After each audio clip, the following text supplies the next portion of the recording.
Do you ever feel buried under a mountain of toys? Well, this video is going to give you some tips and tricks to help you climb out. You'll see what I mean.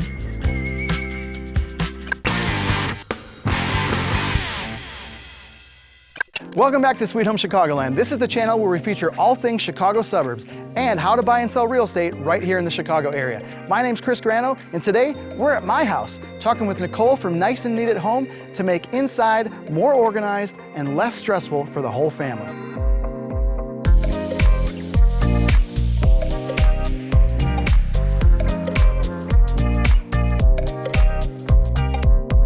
All right, we are here at my home with Nicole from Nice and Neat at Home. Nicole, thanks so much for joining us today. You're welcome, thanks for having me. So tell us a little bit about what your company does to help homeowners. Yeah, so we are a team of 4 women, all from Naperville, and basically what we do is we come and tackle those spaces in your home that have kind of been put on that list of need to do, it's stressing me out, it's gonna take too much time.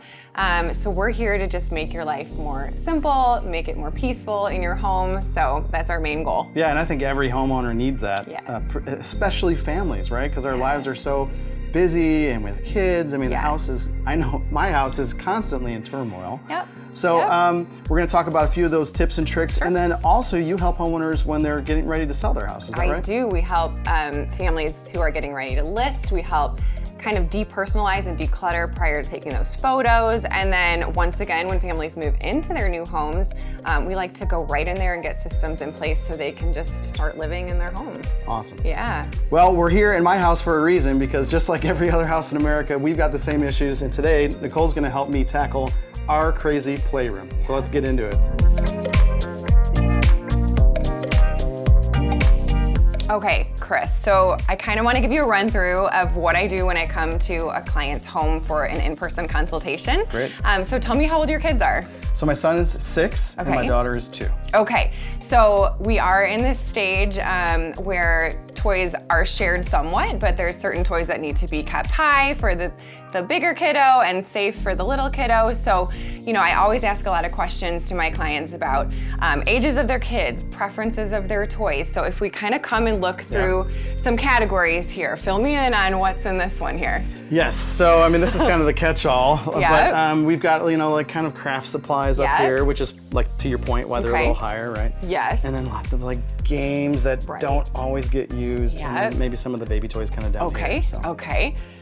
And then I'm assuming you have to get everything out of here too, because even it's this, kind of, 6-year-old's not tall enough. Right, okay, so we've got a lot of games. Are they playing with the games right now? Not really, I mean, you can kind of see a lot of them are still in the plastic. Yeah. So, Okay, and then do they work here, or is this kind of just a decoration space? So it winds up being kind of another catch-all space, and we'd love for them to work here because the dinner table winds up becoming the workspace, right? Exactly. And sometimes when you have open spaces, it kind of collects a lot of stuff. So you want to give it a true purpose, right? You want the kids to know what it's there for. And then just a lot of bulk toys, right? Like larger toys that, you know, need some kind of containment but easy access. So that's kind of what we look at. So looking at this right now, kind of an eyesore too, I feel like, when you walk in, because it's just there and it's kind of not hidden by anything. The first thing I would do is really take a good look at what you're playing with right now, you know, the kiddos. If they're not playing with this right now, I suggest getting a big tote bin. If you have storage space somewhere else, the basement, the garage, and just labeling it, you know, like grow into or something, you know, something that we're gonna pull out later, because there's packaging on some of these, which means they're not even being used. So don't feel like you have to keep it in your immediate space if it's not being used right now.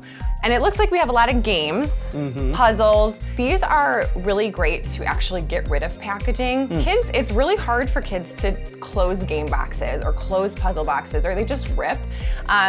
You've got one right here, the zipper pouch, but we do a lot of these.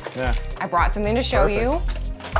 This one I have labeled for games, but these zipper pouches are awesome for puzzles. Smart. What you do is you just cut out the picture of the puzzle from the box, put it in here for the kids so they have a guide. Much easier to open and shut, and they just take up less space. You don't have to deal with the ripping boxes. So this is one suggestion, and these don't just have to be for puzzles. Board games, toy collections that have tiny pieces, so such a great one. That's great. Yep.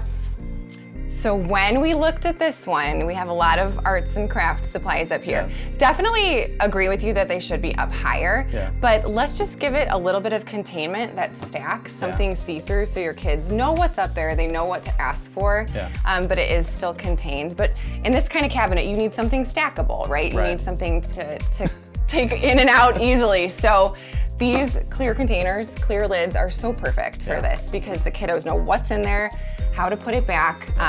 So that's what I would do for the arts and crafts supplies. Okay, so another great option for kiddos who have a lot of coloring books or activity books, construction paper. You know, depending on how much you have, they make these bins in different sizes, but they're stand-up bins, so they hold a lot, as you can see. So just another great option to line up in a cabinet. You can line them up on a cube storage shelf if you need them lower and more accessible. They just line up, it's real streamlined. So this is just what our kids need to see visually. It's good for them to see everything. It makes sense to me too, because a lot of times what we have is these like stacks of things. Yep. And so then everything avalanches. Exactly. Yes. So these can hold a lot. These are great, you know, so perfect for playrooms. Okay. Okay. Great. Yeah.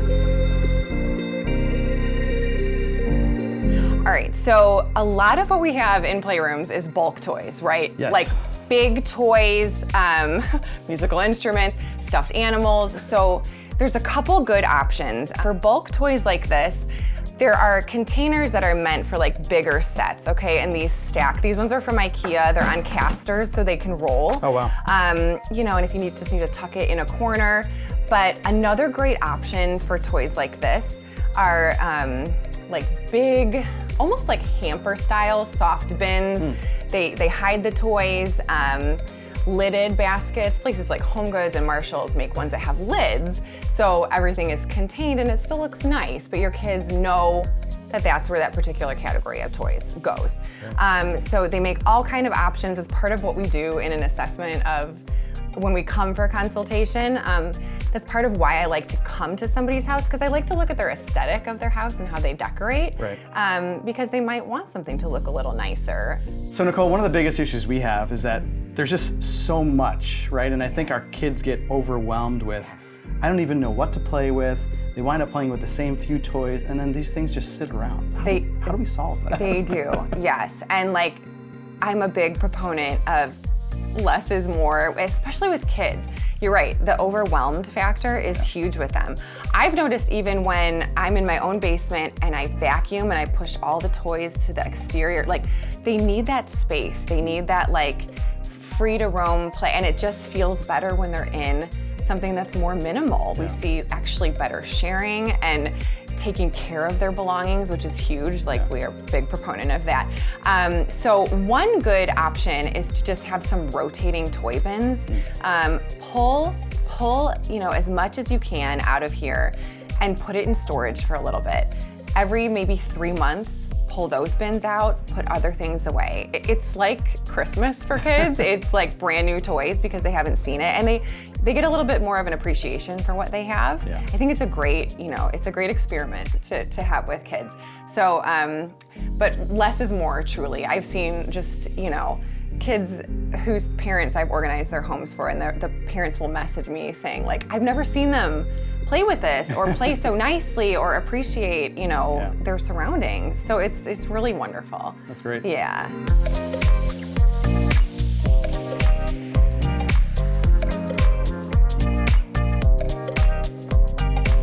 Hey, thanks to Nicole from Nice and Neat at Home for helping me out at my house today. If you want Nicole and her team to help you at your house, click in the link in the description below and get in touch with her today. Hey, thank you so much for watching this video. If it helped you in any way, please subscribe and click the bell icon to get notified about future videos just like this one.